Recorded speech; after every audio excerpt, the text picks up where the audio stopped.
بسم اللہ الرحمن الرحیم۔ مومنین کرام، جیسا کہ سردیوں کا موسم چل رہا ہے اور عام مومنین اس طرح کے سوالات پوچھتے ہیں کہ ہم گرم پانی سے وضو اور غسل کر سکتے ہیں یا نہیں۔ اس سلسلے میں عرض کروں گا کہ گرم پانی اگر ہیٹر کے ذریعے سے، لکڑیوں کے ذریعے سے یا گیس کے ذریعے سے کیا گیا ہو، جیسا کہ عام روٹین ہے اور انسان گرم پانی کرتا ہے، تو ایسی صورت میں ایسے پانی کے ساتھ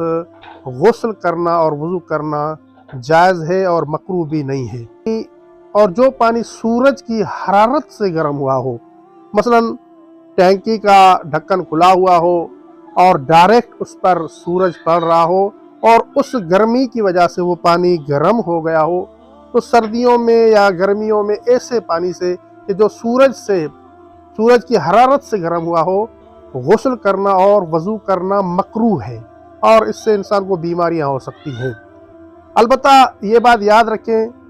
کہ سورج کی شعاؤں سے جو پانی گرم ہوا ہو اس سے بھی وضو کر سکتے ہیں، لیکن ایسے پانی سے وضو کرنا مکروہ ہے۔ بہتر ہے کہ انسان ایسے پانی سے وضو اور غسل نہ کرے، بلکہ ایسے پانی سے وضو اور غسل کرے کہ جو پانی لکڑیوں کے ذریعے سے، آگ کے ذریعے سے، ہیٹر کے ذریعے سے یا گیس کے ذریعے سے گرم کیا گیا ہو۔ اور نیچے جو وہ سبسکرائب کا بٹن ہے نا، اس کو ہٹ کرو، جلدی سے کرو سبسکرائب۔